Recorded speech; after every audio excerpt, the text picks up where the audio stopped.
Verso 17 e 18 nós vamos ler. Quero lembrar a todos que no final do culto tem uma lanchonete ali abençoada. Não vá para casa com fome, tá bom?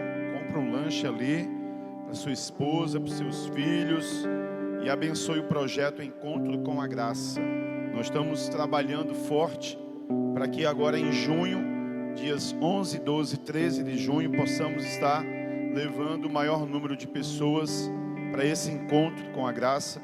E eu tenho certeza que a verdade do Evangelho da graça de Cristo, o Evangelho de Cristo, vai mudar a vida de muitas pessoas. Amém? Quem sabe você também vai estar nesse encontro. Então você nos ajuda. Além do lanche que a gente está vendendo em todos os cultos, começamos a vender uma camisa. Dá para postar essa camisa aí rapidinho? Projetar ela aí no telão? Tem uma camisa que a gente fez, tá? Para você nos ajudar, nos abençoando com a compra dessa camisa. Ela tá com uma estampa bem bonita. É aqui que eu me sinto muito bem. Olha aí, nas costas, e não há outro lugar melhor. Acabamos de cantar isso aqui hoje, né? Então você compra uma camisa, apenas R$30. Você procura a Elaine. Elaine está aqui hoje. Elaine, cadê? Tá não, né? Mas pode procurar a Cindy, o Eduardo, a Eli, o Jairo, são pessoas que trabalham conosco no encontro. A Sabrina, a Julie, tá? A minha pessoa, a pastora Flávia, e pode dar o seu nome, o tamanho da sua camisa, já faça a sua reserva, tá bom? Nos abençoe e nos ajude em nome de Jesus. 2 Coríntios capítulo 3, verso 17. Aliás, vamos ler a partir do 12. Vamos ler a partir do 12 e vamos encerrar no último versículo, que é o 18.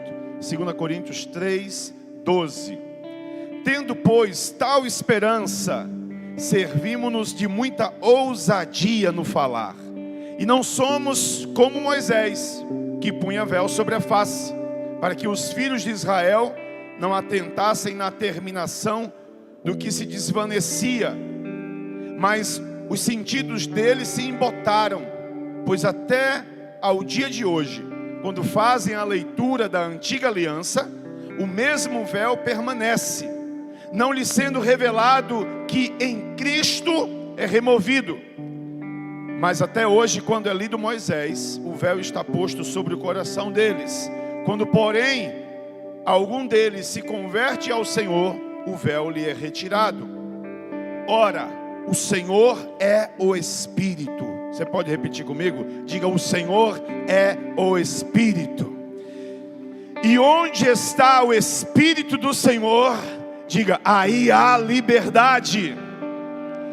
E todos nós, com o rosto desvendado, contemplando como por espelho a glória do Senhor, olha o que acontece: somos transformados de glória em glória, de glória em glória, na sua própria imagem, até ficar bem parecido com Ele, como pelo Senhor, o Espírito. Você pode dizer amém? Eu queria hoje compartilhar com você uma palavra que trata a respeito do processo de Deus na sua vida. Todos nós todos nós estamos vivenciando um processo de Deus na nossa vida. Esse processo, ele já foi iniciado. Deus já deu o pontapé inicial nesse processo, na sua vida. Mas esse processo, ele continua. E é muito importante que você tenha clareza a respeito desse processo. É muito importante que sobre a sua vida não haja nenhum tipo de dúvida a respeito de como Deus age nesse processo na sua vida. Sabe, a gente está muito acostumado com o fast food, as coisas muito rápidas, mas você precisa entender que a obra de Deus na sua vida é um processo. Diga isso para a pessoa que está perto de você. Diga: a obra de Deus na sua vida é um processo. Agora, eu quero te chamar a atenção a respeito dessa frase que acabamos de falar. É a obra de Deus, não é a sua obra. Você está vivenciando um processo, Mas o nosso maior erro é achar que esse processo de Deus na nossa vida, quem opera somos nós, quem faz somos nós, quem realiza somos nós. Não, isso é engano. O processo é de Deus, quem iniciou foi Deus, quem está trabalhando é Deus e quem vai terminar é Deus. Por isso mesmo a sua palavra diz que quem começou a boa obra, Ele vai terminar. Amém ou não amém? Isso é um assunto até que nós ensinamos aqui na escola de servos. Esse processo começa na sua vida na salvação. E essa salvação, na verdade, ela é um processo que didaticamente nós explicamos que há 3 estágios. Então é correto dizer pela palavra de Deus, é correto você dizer que nesse processo você já foi salvo. É correto dizer pela palavra de Deus que nesse processo você está sendo salvo. E também é correto dizer nesse processo pela palavra de Deus que você será salvo. Porque essa obra de Deus na sua vida, ela inclui você por completo. Agora preste atenção, isso é apenas uma forma didática de você entender esse processo de Deus. Não é que se Cristo voltar hoje, seu espírito vai para um lado, sua alma para o outro e seu corpo para o outro. Não, nós somos um ser triuno também, espírito, alma e corpo. Mas como foi que Deus iniciou esse processo na sua vida? Deus iniciou esse processo na sua vida no seu espírito. E a Bíblia nos ensina que nós fomos regenerados. Isso é um novo nascimento. O Senhor te salvou e o seu espírito era como uma lâmpada apagada. No dia que Deus iniciou esse processo na sua vida, o seu espírito acendeu. Essa lâmpada acendeu. Você foi regenerado, criado por Deus em nova criatura. Mas onde essa nova criatura? No seu espírito. Porque você mesmo, Zefinha, Maria, José, Astrogildo, todo mundo que está aqui continua sendo a mesma pessoa. Mas era esse processo que Jesus estava tentando explicar para Nicodemos. O processo de Deus na sua vida começou no seu espírito. Mas tem uma verdade que esse texto nos fala, que nós, sabe, irmãos, não nos atentamos para isso. E a palavra nos diz aqui que, ora, o Senhor é Espírito, e onde está o Espírito do Senhor, há liberdade. Na verdade, a obra de Deus começa no seu espírito, porque é exatamente aí que Deus decidiu habitar. Deus, Ele resolveu habitar no seu espírito. Esse era o mistério que estava para ser revelado.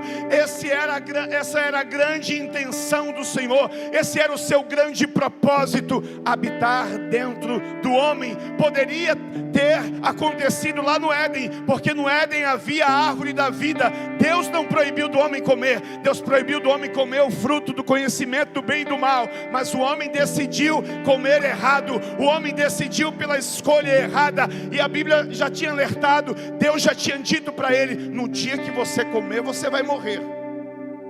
E quando Adão comeu, ele caiu para trás, estatalado? Não, o que foi que morreu em Adão? O seu espírito. Ele perdeu o contato, a lâmpada se apagou. E agora o homem passou a ser um ser almático, que é exatamente esse processo do qual nós estamos sendo salvos. Nós estamos vivendo um processo de transformação. Nós estamos vivendo um processo de mudança. E é isso que o texto fala aqui no verso 18. Um processo de mudança, um processo de transformação. Mas como nos falta entendimento a respeito desse processo, ao invés de vivermos uma vida no Espírito, porque esse processo já se iniciou no seu Espírito, você nasceu de novo, você agora pode contactar o Senhor, você agora pode falar com Deus, você consegue ouvi-lo, há uma comunhão, há um relacionamento, Deus traz revelação sobre você. Mas Deus fez tudo isso no propósito para que onde há o Espírito do Senhor, aí haja liberdade. E o que é que fazemos? Nós retemos o Espírito e manifestamos mais o que tem dentro da nossa alma. E a nossa alma é responsável por mente, vontade e emoção. E ao invés de você você ser um ser dominado pelo Espírito, você é dominado pela sua mente, pelas suas vontades e pelas suas emoções. E aí é que está o problema da humanidade. Mas olha, no dia que você foi encontrado pelo Senhor, no dia que você nasceu de novo, no dia, sabe, que o Senhor te fez nova criatura, no dia que o Senhor te fez filho, no dia que você foi regenerado, no dia que você foi encontrado pelo Senhor e foi salvo, Ele passou a habitar dentro de você. Você passou a ser templo e morada do Espírito. E tem uma verdade aqui que eu preciso consolidar na sua vida: se tem o Espírito de Deus aí dentro de você, esse Espírito tem que ter liberdade. Se Deus está habitando através do seu Espírito, no seu próprio Espírito, é porque Ele quer ter liberdade. Ele quer guiar você, Ele quer orientar você, Ele quer instruir você, Ele quer direcionar você. Você é um ser espiritual. A gente tem até que mudar a forma de explicarmos a respeito das 3 partes do homem. É incrível quando a gente pergunta aqui na sala de aula da Escola de Servos: o homem é formado de 3 partes, quais são? As pessoas sempre dizem nessa ordem: corpo, alma e espírito. Não é que a resposta está errada, nós somos realmente também corpo, alma e espírito. Mas quando você entende a sua essência, quando você entende de onde você veio, quando você entende o propósito de Deus para a sua vida, aí muda, e essa mudança faz toda a diferença. Você é espírito. Você é um ser espiritual que possui uma alma e que habita num corpo. Você primeiro é um ser espiritual. Primeiro você tem um espírito, e nesse espírito habita o Senhor. Você pode dizer amém? Nesse espírito habita o Senhor. E porque o Senhor habita no seu espírito, Ele quer ter liberdade. Não é você que tem que ter liberdade, é o Senhor que tem que ter liberdade em você. Agora, amadurece o teu entendimento. A liberdade que se dá ao Senhor não é simplesmente chegar aqui no culto e ficar e cair no chão e rebola. Não, ei, não é isso não. Sabe, as pessoas confundem. Assim, o estar extasiado no Espírito através do dom de línguas. Deus pode sacudir você, pegar você, e você não se conter de pé como os sacerdotes não aguentaram o peso da glória no dia que o templo foi inaugurado, entendeu? E eles não se contiveram de pé. Você pode sim, num culto, na sua casa, num momento de intimidade, não se conter, sabe? Você pode rir na presença do Senhor, você pode chorar, você pode passar muito tempo orando em línguas. Mas não é só isso não. Deixar que o Espírito tenha liberdade em você, é deixar que Ele fale mais alto na sua vida, é deixar que Ele guie você, é deixar que Ele oriente você. Já parou para pensar? Na hora que você fala, quem é que fala? É o Espírito de Deus falando na sua boca ou é a sua alma? Hein? Ei! Na hora que você reage, quem é que reage? É o Espírito de Deus reagindo através de você ou é a sua alma? Hein?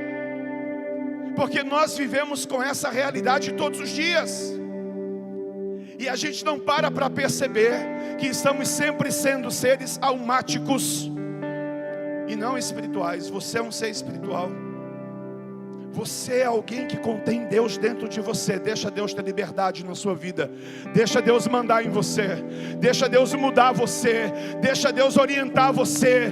Ouça, perceba. Mas entenda, a sua alma está tão agitada que você não percebe Deus. Você é como um mar revolto. Você é como ondas revoltas. E num lugar desse, de muita onda, de muita fúria no mar, uma gota d'água ali, ninguém percebe. Percebe? Ninguém percebe. Mas em águas tranquilas, em águas que estão calmas, pairando, uma gota d'água que cair ali, alguém vai perceber, porque vai fazer movimento nessas águas. E você tem que entender que é exatamente assim que você precisa estar. Calma, aquieta a tua alma, querido. Ei, aquieta a tua alma, quebranta a tua alma, sabe, coloca a tua alma debaixo do governo do Espírito, porque é isso que Deus quer fazer em você. Onde está o Espírito do Senhor, aí há liberdade. Não apagueis o Espírito, não impeça o Espírito, não detenha. Deixa Ele agir na sua vida. Para de ouvir a sua mente. Para de ouvir as suas vontades. Para de ouvir as suas emoções. Deus está falando contigo. Todos os dias coisas acontecem, situações acontecem, circunstâncias acontecem. É Deus falando com você. Você já parou para se perguntar por que as vendas não estão acontecendo? Por que alguma coisa não está fluindo como você quer que flua, quer que aconteça? Por que às vezes há tanta perturbação?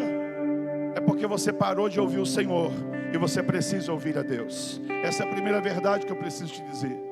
Porque o processo de Deus na sua vida já começou no seu espírito. Mas esse processo ele continua, e esse é o nosso desafio.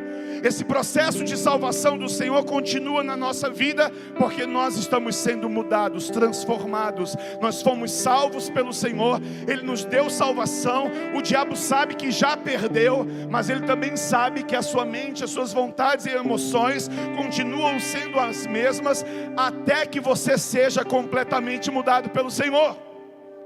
E o que ele fizer para perturbar a tua alma, ele vai fazer. O que ele puder fazer para perturbar esse processo, ele vai fazer. Mas ele já sabe que é um derrotado. E você precisa entender que o diabo já foi vencido através de Cristo Jesus. A morte não pode mais te deter. Tragada foi a morte pela vitória. Você é eterno. Agora, está vivo, está aqui nessa terra. Tem um processo que continua na sua vida. E esse processo é o processo da transformação da alma. E agora Paulo vai dizer: e todos nós, com o rosto desvendado, descoberto, contemplando como por espelho a glória do Senhor, somos transformados de glória em glória, na sua própria imagem pelo Senhor. Se nós fôssemos ler esse texto aqui numa outra versão, eu gosto muito da versão transformadora, não sei se você tem aí no seu aplicativo, mas se você tiver, você vai ler da seguinte maneira: porque todos nós, dos quais o véu foi removido, podemos ver e refletir. Então, quando você vê a Bíblia falando na versão RA, como por um espelho aqui, esse espelho é você. Esse espelho é você, todos nós, com o espelho descoberto, com o rosto descoberto. Porque quando se coloca um véu, quando se coloca uma toalha sobre o espelho, esse espelho não pode refletir nada. E o apóstolo está dizendo: pois o Senhor, portanto todos nós, dos quais o véu foi removido, podemos ver e refletir a glória do Senhor. E o Senhor, que é o Espírito, nos transforma gradativamente através dessa imagem que está sendo refletida em nós, que somos o espelho. E isso que é que vai promovendo em você? Você cada vez mais vai ficando parecido com Ele. Você pode dizer amém, aleluia, glória a Deus. Como é que acontece, pastor, esse processo de transformação da alma? Pelo amor de Deus, me fale. Essa palavra transformação, transformados, que significa metamorfos, ela aparece 3 vezes na Bíblia. Lá no Monte da Transfiguração, que lá os escritores decidiram por traduzir em transfigurar, mas é o mesmo sentido. Vai aparecer lá em Romanos capítulo 12, verso 2: não vos conformeis com esse século, mas transformai-vos pela renovação do vosso entendimento. E vai aparecer aqui em 2 Coríntios 3,18: todos nós, com o rosto desvendado, descoberto, contemplando como por espelho a glória do Senhor, somos transformados. Como é que acontece, pastor, essa transformação? Primeiro, eu já te disse, você é um ser espiritual. Deixa o Espírito ter liberdade na sua vida, porque o Espírito só vai agir na transformação da sua alma se a alma for quebrantada. Para você entender isso, pensa que o Espírito é como uma semente. Em volta da semente tem uma casca. Se a casca não romper, a semente não vai brotar. A forma como Deus age na sua vida é através do seu Espírito para atingir a sua alma. É assim que Deus faz. Então o que é que você precisa fazer? Você precisa quebrar a sua alma. Quebrar a sua alma é quebrar a sua mente. Quebrar a sua mente é quebrar os seus conceitos. Quebrar os seus conceitos é abrir mão do seu próprio entendimento. Quebrantar a sua alma é quebrar as suas vontades. Quebrar as suas vontades é desfazer renunciar, rejeitar, negar as suas vontades. Quebrantar a sua alma é quebrantar também os seus desejos. Quebrantar os seus desejos é renunciar, negar os seus desejos. Então, se você não fizer isso, não acontece. Mas Paulo fala que, em primeiro lugar, precisa ter um rosto desvendado. E é interessante que no contexto aqui desse versículo ele vai dizer o que é esse rosto desvendado, porque ele começa a contar que sobre Moisés havia um véu. Moisés colocava um véu, porque ele dizia que os israelitas não iam conseguir resistir à glória que estava no seu rosto. Então, quando ele ia falar com o povo, depois que ele desceu do monte, ele colocava um véu sobre a sua cabeça, mesmo que aquela glória estava se desvanecendo, indo embora, mas ele colocava um véu. Mas agora a Bíblia está dizendo que o véu tem que ser tirado. Agora a Bíblia está dizendo para você que a ideia de Deus, a intenção de Deus é que a glória dele possa atingir você, ser refletida em você. Esse véu a gente pode dar outro nome para ele. Esse véu a gente pode dar um nome de religiosidade. Porque na verdade, irmãos, transformação da alma não é mudança de comportamento. Ei, preste atenção, transformação não é mudança de comportamento. Qualquer pessoa pode mudar comportamento. O ateu pode mudar comportamento. O católico pode mudar comportamento. O budista pode mudar comportamento. Qualquer pessoa pode mudar comportamento. Até um cachorro muda comportamento. Mas lá no céu não vai entrar pessoas de comportamentos mudados. Lá no céu vai entrar pessoas de vidas mudadas. Lá no céu vai entrar pessoas de naturezas mudadas. Lá não vai entrar porcos lavados. No céu vai entrar ovelhas lavadas e redimidas pelo sangue do Cordeiro. Então transformação não é mudança de comportamento. Transformação é mudança de vida. E o que é que a religião faz? A religião muda só o comportamento. A religião te dá dogmas, te dá regras. A gente até colocou o nome daquilo que a gente faz de religião. Mas você não segue uma religião. Cristo não veio pregar uma religião. Cristo veio pregar um estilo de vida. Então esse véu que precisa ser tirado diante de você, pode ser a sua religiosidade, pode ser o seu conceito errado da palavra do Senhor. E você precisa entender que agora você não vai viver mais a sua vida com base na antiga aliança. E Paulo até fala aqui no contexto desses versículos que a antiga aliança gerou morte. O ministério da morte foi escrito em tábuas de pedras. Era a antiga aliança. Mas a antiga aliança, ela só teve um propósito: mostrar a condição humana e mostrar o padrão de Deus. Mas ninguém conseguia cumprir. O único que veio e que conseguiu cumprir como seu representante foi Cristo. E agora a Bíblia fala em Hebreus que o Senhor, vendo uma falha na antiga aliança, Ele viu um defeito na antiga aliança, então Ele nos trouxe uma nova aliança. O único defeito era esse: eu e você não tinha condição de cumprir. E quando você tentava cumprir, você estava tentando ser transformado na força do seu braço. Deixa eu te dizer uma verdade: a verdadeira transformação não é na força do seu braço. A verdadeira transformação é através daquele que abriu os braços para você. A verdadeira transformação não é no seu esforço. A verdadeira transformação, Paulo diz aqui, é o contemplar a glória do Senhor. É contemplar a glória do Senhor.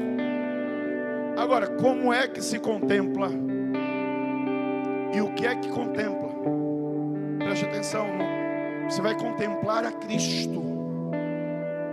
Cristo.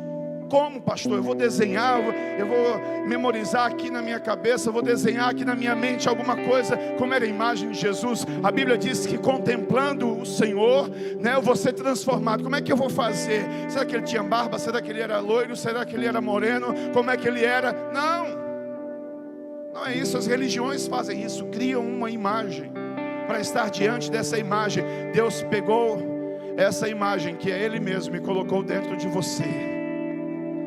Está dentro de você. Você precisa contemplar. Agora, como é que se contempla Cristo? Contemplando quem Ele é, contemplando a palavra dele. É a palavra de Cristo que você tem que enxergar, porque você só vai ter revelação a respeito de quem Cristo é se você olhar para ele e onde é que Cristo está, para que você possa enxergá-lo na sua palavra. Então você precisa contemplar a palavra de Cristo. O problema é que nós somos distraídos para contemplar outras coisas. Nós somos distraídos por outros ensinamentos, porque às vezes pessoas escutam um ensinamento como esse e dizem: é muito raso, isso aí é para novo convertido. Eu queria um negócio, sabe, mais profundo, a profundeza dos profundamentos, da revelação das revelações. Mas a Bíblia diz que quando você não tem entendimento na justiça de Cristo, você ainda é menino. E como eu vejo crianças ainda no meio do povo de Deus, que fica discutindo sem saber, sem entender o que é justiça de Cristo, o que é justiça de Deus, o que é graça, sabe, irmãos, e se perdem. E eu não tenho medo nenhum de falar isso para você. Sabe por quê? Porque a Bíblia diz, olha o que Paulo disse aqui no verso 12: tendo pois tal esperança, sirvamo-nos de muita ousadia no falar. Ele disse: se nós acreditamos nessa esperança, que é a nova aliança, eu não posso ter medo de falar. É o que Paulo está dizendo. Eu tenho coragem para falar disso. Então você precisa entender que essa transformação é contemplar apenas o Senhor. É apenas o Senhor, apenas Cristo.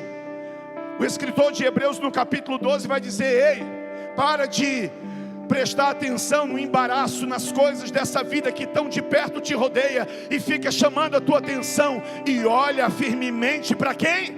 Para o autor e consumador da tua fé.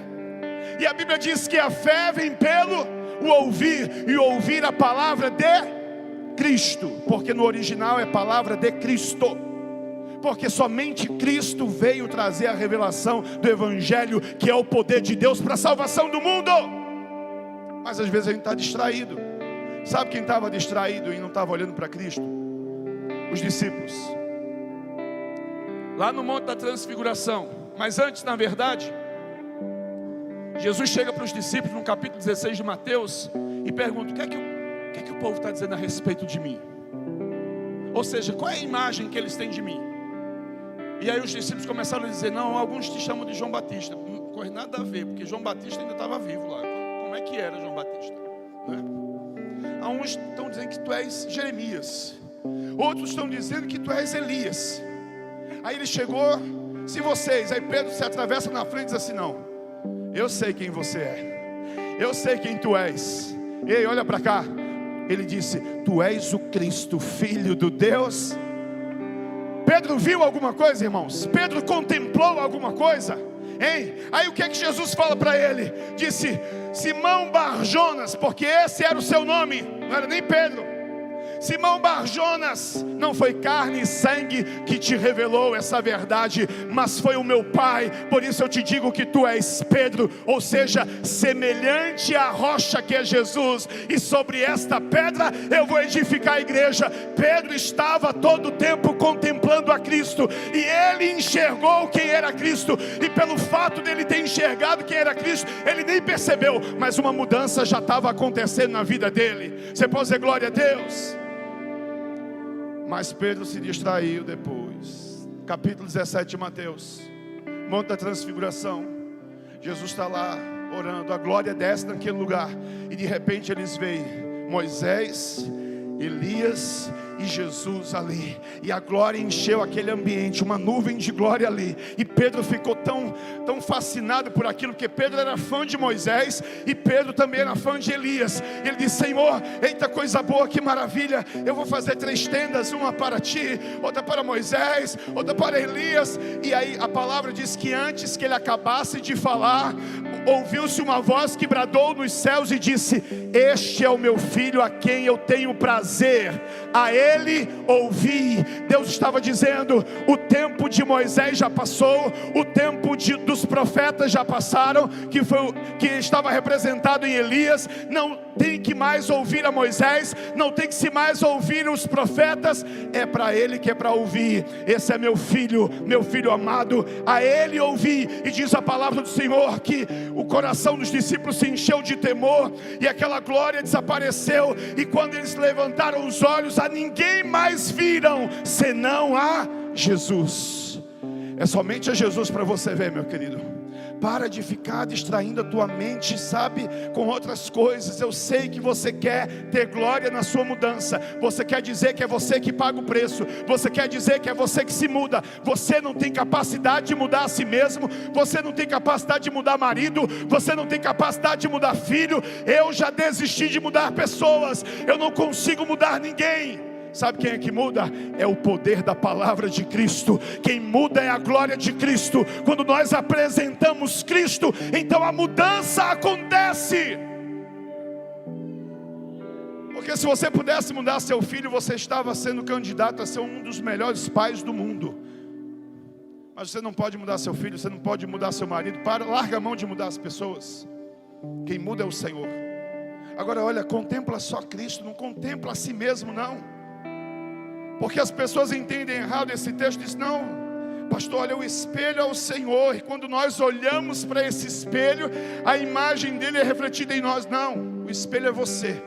Se você agora se olhar no espelho, quem é que você vê? A sua própria imagem. E Deus não está te convidando para introspecção. Deus não está te convidando aqui para olhar para si mesmo. Porque quando você olha para si mesmo, você só vê defeito, você só vê o que não presta. E isso é a causa de tantas pessoas angustiadas e depressivas, porque só olham para si e não olham para Jesus. Olha para o Senhor, não é para olhar para si. Ei, também não olha para mim não. Não olha não. Porque se você olhar muito para mim, você vai ver defeitos, você vai ver falhas. E eu sei que tem o mesmo, e às vezes me dói algumas coisas que eu deixo a desejar na minha vida, como pai, como profissional, como pastor, como amigo. Porque vez ou outra você comete esses erros também. Comete ou não comete? Ou sou só eu? Mas nós precisamos ensinar as pessoas a olhar para Jesus.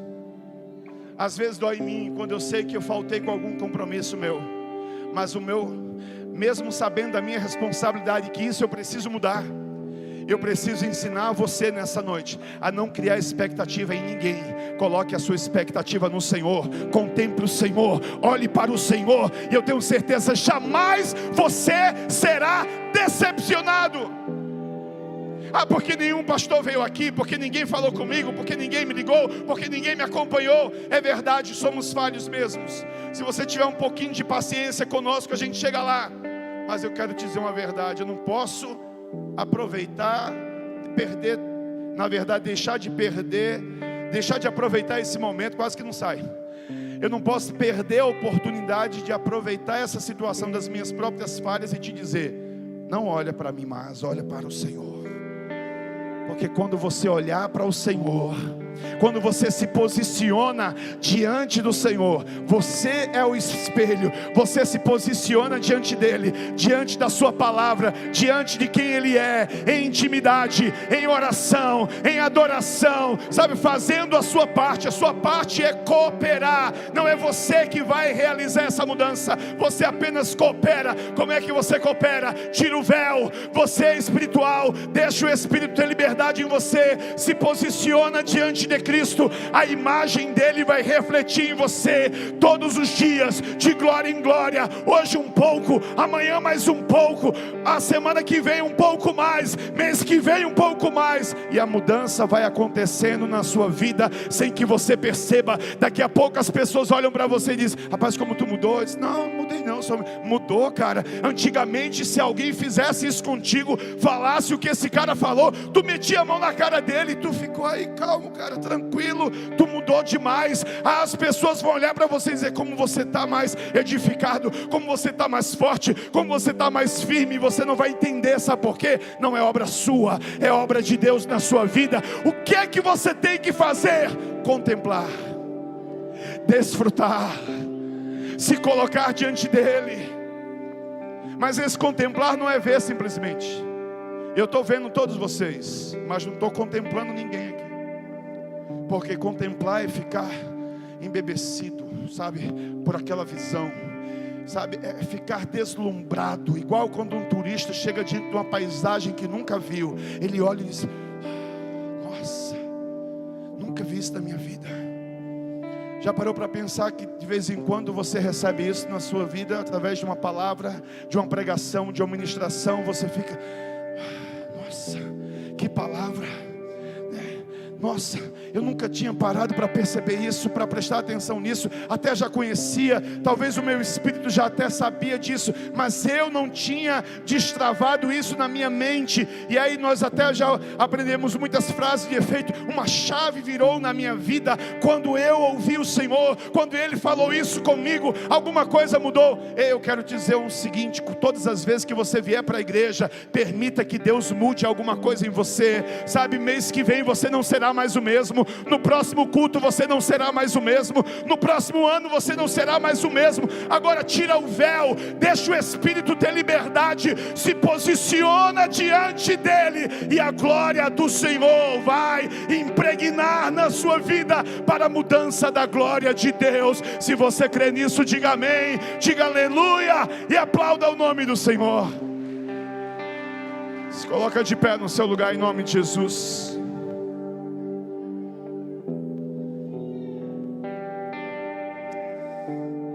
Senhor, Jesus,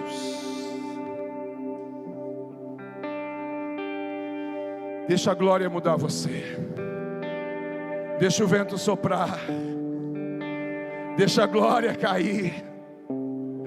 Essa majestade, ela está aqui, ela é santa, e ela quer fluir através de você, ela quer operar através de você. Oh, majestade santa. O que é que precisa ser mudado na sua vida? Não precisa dizer para mim, essa é uma pergunta refletiva. O que é que precisa ser mudado na sua vida? Deixa eu te dizer uma coisa: abra mão de tentar mudar você mesmo. Desista desse empreendimento, você vai se cansar. O que é que precisa mudar na tua família? Desista também, você não vai conseguir. O que é que precisa mudar no seu ministério, na sua vida pessoal, na sua vida profissional? Desista, você não consegue, abra mão disso. Mas eu quero te convidar a você contemplar o Senhor nessa noite. Enxergue o Senhor, contemple o Senhor. Sabe, contemple o que Ele fez por você, não é o que você vai fazer para obter alguma coisa dEle. Contempla o que Ele fez por você, quem Ele é na sua vida, quem Ele é para você, o que Ele pode fazer através de você. É isso que você tem que contemplar. E todos os dias a glória do Senhor vai mudando você. Por isso não deixa de vir na reunião, não deixa de ir numa célula, não deixa de participar dos cursos da igreja, não deixa de vir num culto de oração, não deixa, sabe, de mergulhar ainda mais na presença de Deus. Culto jovem, seja o que for, PG, mergulha, esteja aqui. Na sua casa também faça isso. Se coloque diante do Senhor, para que a glória de Deus possa mudar você. Feche os seus olhos aí onde você está. Pai amado, eu te glorifico, eu te exalto, Senhor. Ah, meu Deus, eu engrandeço o teu nome nessa noite, porque a tua palavra nos revela, graças a Deus que nos dá a vitória através de nosso Senhor Jesus Cristo. Ah, Senhor, não sou eu que conquisto a vitória, não sou eu que alcanço a vitória, é o Senhor quem me dá, e o Senhor já me deu, o Senhor já te deu a vitória, querido. Essa é a sua posição, uma posição de vitória. Você não tem que temer a nada, você não tem que se frustrar por nada, porque você já é vencedor, você já é vencedor. A glória de Deus reflete em você, a glória de Deus transforma você.